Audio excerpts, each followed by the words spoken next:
Hey guys, so today, as you can tell by the title, we are going to be talking about the 3 times that I've been to the ER. We're going to go in chronological order today because that's just what we're doing.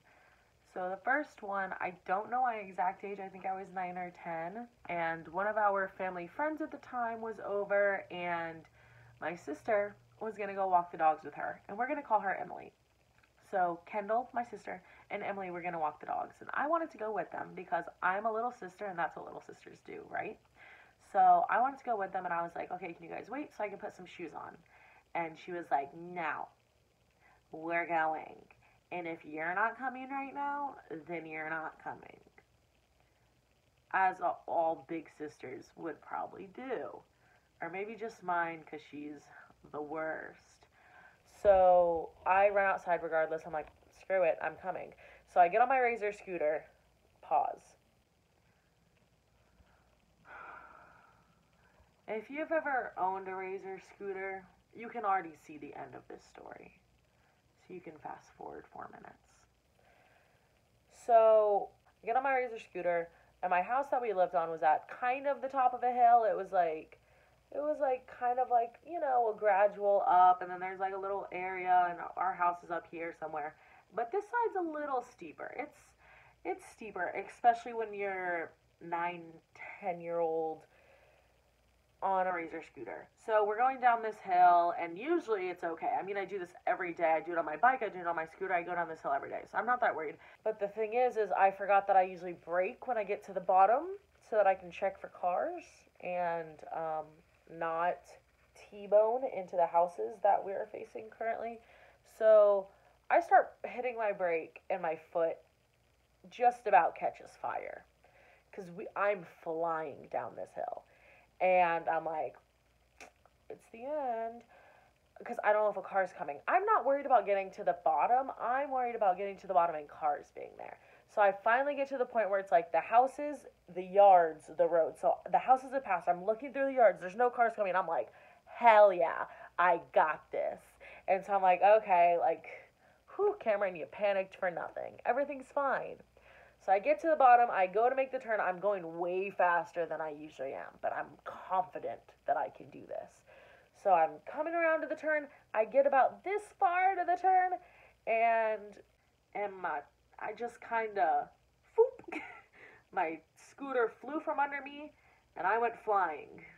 We just projectile in different directions. My scooter landed some like 10, 15 feet away from me. I hit the grass, did a flip onto the concrete, and I sit up, and I look over because I'm like, crap, that just happened.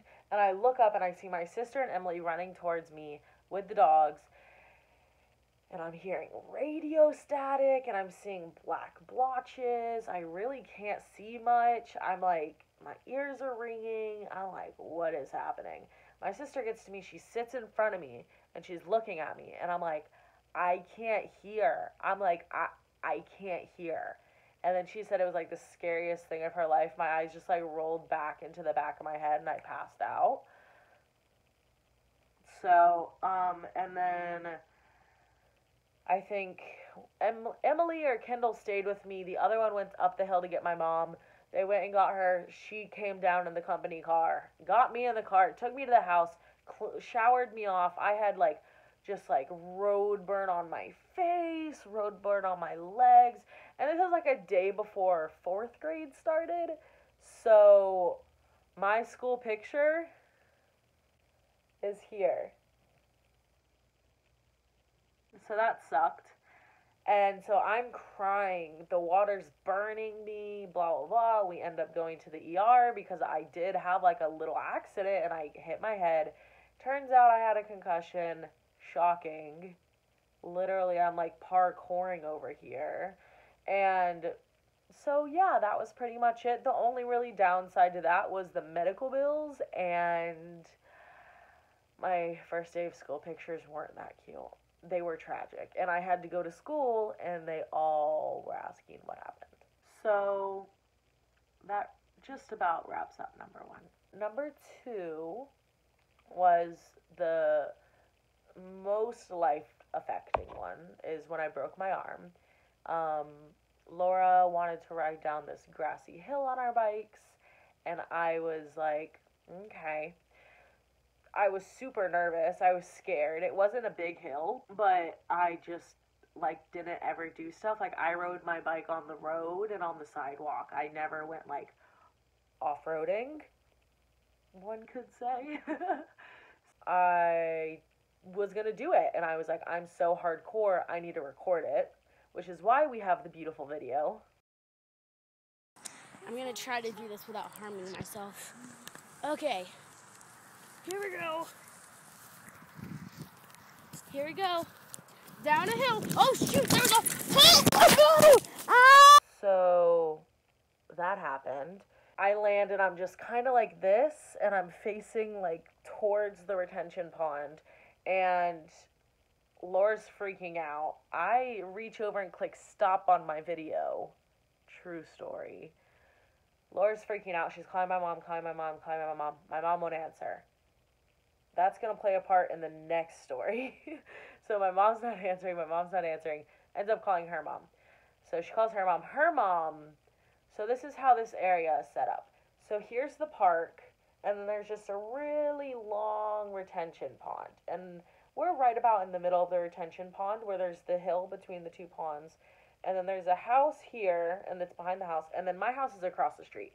So I'm literally within walking distance to my house. Like Cameron walking distance. Like less than a minute walking distance. So finally her mom parks all the way at the park and has to run all the way to where we are. God bless Miss Mary, bro. Queen. So one of them runs to go get my mom. The other one is like helping me stand up. I think Miss Mary stayed with me. And she was helping me getting up, and she helped get my bike up, and by the time I'm standing up, my mom's running over, because Laura just like went and banged on my house, I assume, and my mom comes running over, and they all help me back to the garage, which again, it wasn't a long walk, and at this point, this is when the pain started, because before, I was kind of just like, again, when I, crashed my scooter, I'm just like, well, like now, like that happened, so what do we do now? I just had that mindset of like, okay, whatever, but now is when I'm starting to feel it. I'm feeling the pain, I'm freaking out, but I'm trying to stay calm because any panicking, any crying that happens is in the slightest bit moving my arm, and I am in excruciating pain. So we get back to my house, my mom's like, let me try and pop it back into place. Laura's like, please don't do that. So we end up calling another set of neighbors, and she is a nurse doctor of some kind. She comes over and she's like, you need to go to the ER. So we hop on my mom's car, we go to the ER, they put a temporary cast on it. And then sometime later on that day, I had at nighttime, I had like a CAT scan at like midnight. They had to do x-rays, they had to do, all the jazz because could have hit my head, could have, whatever. So in the morning, I think is when we found out about what happened. So my ulna and my radius shattered right next to my elbow joint. So I got surgery later that day, and they put in just a metal plate that's about this long-ish, and then screws. You can feel the screws in my arm. You can feel a few of them. There's one here and one here. It's really weird. Security at the airport is fun. Yeah, so that ended up happening. Stayed another night at the hotel. Kendall came to visit. Laura came, whatever. Everyone came to visit.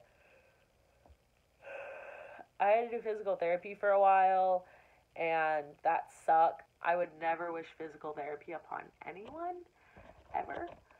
It sucked a lot. Over the course of having my cast and physical therapy and after physical therapy, I used the excuse to get out of class 5 minutes early till I finished 7th grade.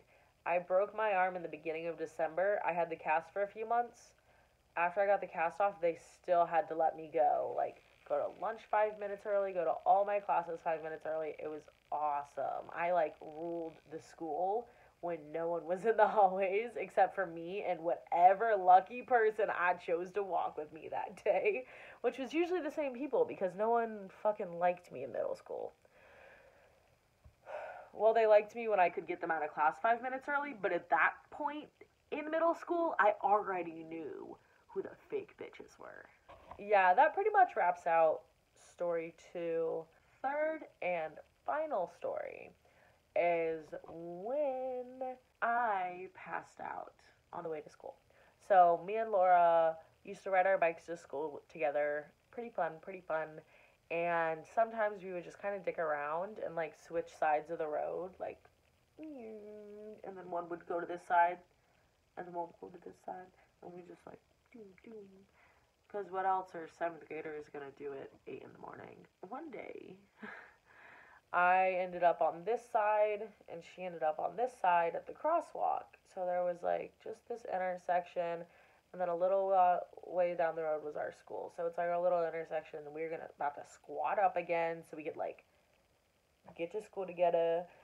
And all of a sudden, I wake up on the grass, and I'm like, whew, okay. Okay, I'm supposed to be at school right now. Why am I not at school? You know? It was kind of like, this is a really strange place to take a nap. I'm going to get in trouble because I'm napping while I'm supposed to be at school. And then it like clicks in my brain that there's a bike on top of me and there's 2 people running towards me, and it's the crossing guard and Laura. And the crossing guard helps me up. Don't do that. As soon as I stood up, passed out again, and at that point they were like, stay on the floor. So another neighbor's dad was actually driving by and he saw us, so he took my bike. It was the same mountain bike. We got it fixed. And then he took my bike and he took it home, and I was like, okay, cool. That's where the bike is. So my mom, surprise, not answering the phone. So calling, not answering the phone. And I have no medical condition. I mean, I have a heart murmur, but it's very benign. Like, it's just something that I legally have to tell people when I do physical exercise, but it's never affected me. Since I was a minor, they couldn't just let me go. So the fire department gets there, the ambulance gets there. They end up going into the sewer because I had dropped my phone in the grate when I passed out and my music was playing. So they heard it and they like went in after it, which like, thanks guys. That really saved me a lot of money. And so they just put me in the ambulance and they took me to the hospital. On the way to the hospital, I played with the machines a little bit, holding my breath and stuff, because again, I don't have a condition and I didn't feel sick or lethargic. I was honestly just like, that happened, and now I'm in an ambulance because my mom won't answer the phone. I wasn't freaking out or anything, and the paramedic was like on his phone. Like, no one was worried. So I'm like messing with the machines, holding my breath. Maybe I can find the Facebook post. So I'm editing right now, and I realized that the Facebook post is really, really long, so I'm just gonna read it so that you guys don't have to read it, and it's also really hard to edit it because I'm not a pro at editing. So this is the Facebook post. Well, I was riding my bike to school, and I stopped at the crosswalk, and I felt dizzy. Then I woke up laying on the crate of the sewer with a crossing guard with me and Laura and a guy that was driving, but then the crossing guard helped me up, and then I woke up again on the grass, and the guy, I saw this guy calling 911. I don't know what 12-year-old Cameron was trying to say. And Laura told the paramedics my info, and everyone was calling my mom, and she wouldn't answer, so I went in the ambulance without her knowing anything happened. And so in the ambulance, I was bored, so I looked at the machine with my heart rate, and it was 110. So I held my breath to see what would happen, and it shot down to 80. It was awesome. And then I was at the hospital for like 5 hours. I got to the hospital. They just kind of left me on the gurney in the hallway for a while. And then finally, my mom got there. And then they put me in a room. They did a pregnancy test. Surprise, wasn't pregnant because I was 12.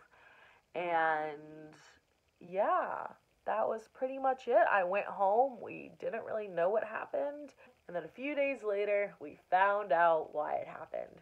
I was becoming a woman. And my mom didn't even think about it, but it also happened to her when she was a chillin' like I was. She passed out a few times at school, and there was no reason, and no one knew what to do. And then a few days later, she became a woman. And that happened to me too.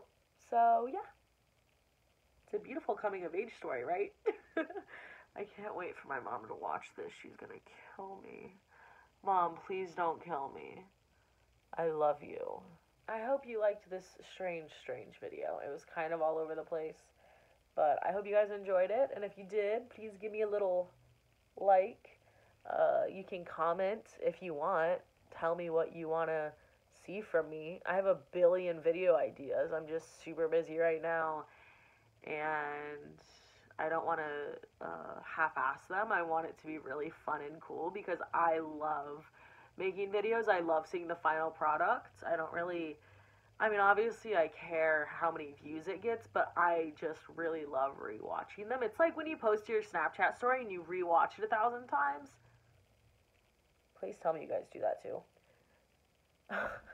So yeah, like, comment, subscribe, whatever you guys want to do, whatever you're feeling. If you're feeling generous, do it. Have a good one, guys. Bye.